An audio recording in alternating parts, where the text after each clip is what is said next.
கர்த்தருடைய மகா பரிசுத்த நாமம் மகிமைப்படுவதாக. யாக்கோபு 2ஆம் அதிகாரம் 23ஆம் வசனம்.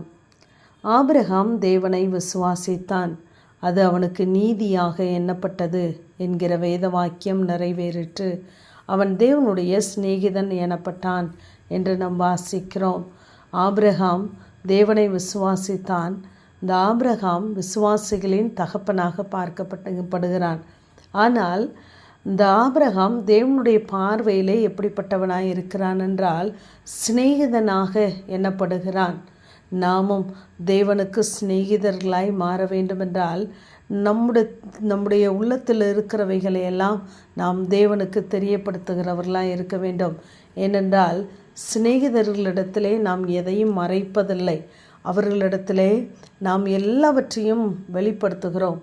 அதே போல் நம்முடைய வாழ்க்கையிலும் நம்முடைய காரியங்களை, நம்முடைய வார்த்தைகளை, நம்முடைய வாஞ்சைகளை தேவ சமூகத்திலே நாம் தெரிவிக்கிறவர்களாக இருக்க வேண்டும். இந்த ஆபிரகாம் ஆதியாகமம் 18ஆம் அதிகாரத்திலே என்ன செய்கிறார் என்றால், அங்கு முதலாவதாக அவர் ஏறெடுத்து பார்க்கிறவராக இருக்கிறார். 18ஆம் அதிகாரம் 2ஆம் வசனத்திலே தன் கண்களை ஏறெடுத்து பார்க்கிறார்.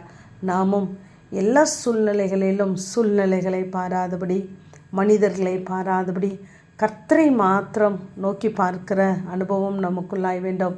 இரண்டாவதாக அவர் 2ஆம் வசனத்தின் கடைசி பகுதியிலே தரை மட்டும் குனிந்து என்று நாம் பார்க்கிறோம். நாம் தேவ சமூகத்திலே நாம் தாழ்த்துகிறவர்களாய் இருக்க வேண்டும். ஏனென்றால் தாழ்மையுள்ளவர்களுக்குத்தான் அவர் கிருபை அளிக்கிறார். தாழ்மையுள்ளவர்களை அவர் அறிந்திருக்கிறார். ஆகவே நாம் தேவ சமூகத்திலே நம்மை தாழ்த்துகிறவர்களாக இருக்க வேண்டும்.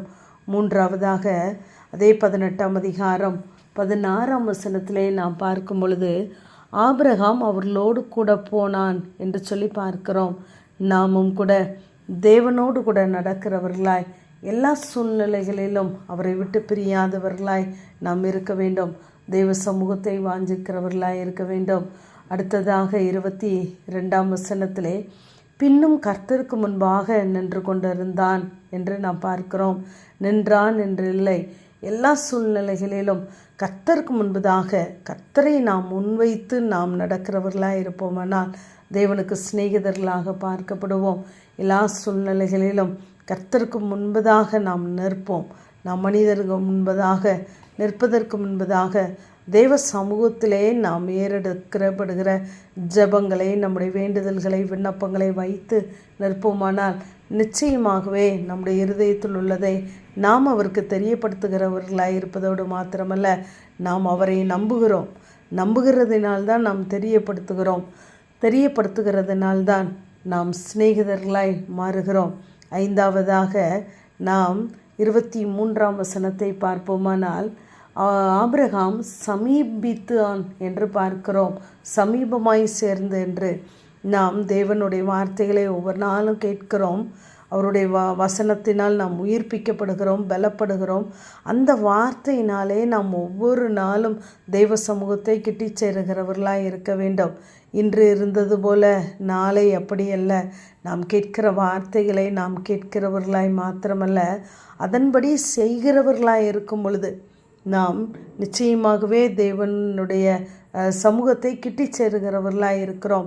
வார்த்தையானது நமக்குள்ளே கிரியை செய்ய வேண்டும்.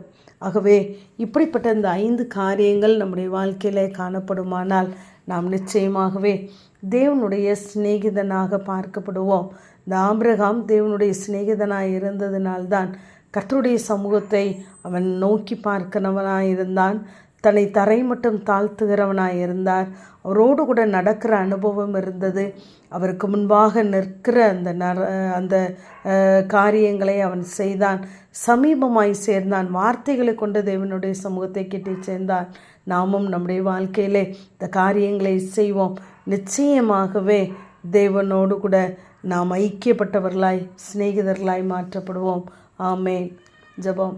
பிதாவாகிய தேவனே, குமாரனாகிய இயேசு கிறிஸ்துவின் நாமத்தின் மூலமாய் உடைய சன்னிதானத்தில் வருகிறேன். அவன் தேவனுடைய சிநேகிதன் எனப்பட்டான் என்ற வேத வார்த்தையின்படி நாங்கள் ஒவ்வொரு நாளும் நேசிக்க, உடைய அன்பை வெளிப்படுத்த, உம்மிடத்திலிருந்து அன்பை பெற்றுக்கொள்ளத்தக்கதான கிருபைகளை தாங்க. இயேசுவின் மூலம் ஜெபங்க, எழுதுங்கள் நல்ல பிதாவே. ஆமென்.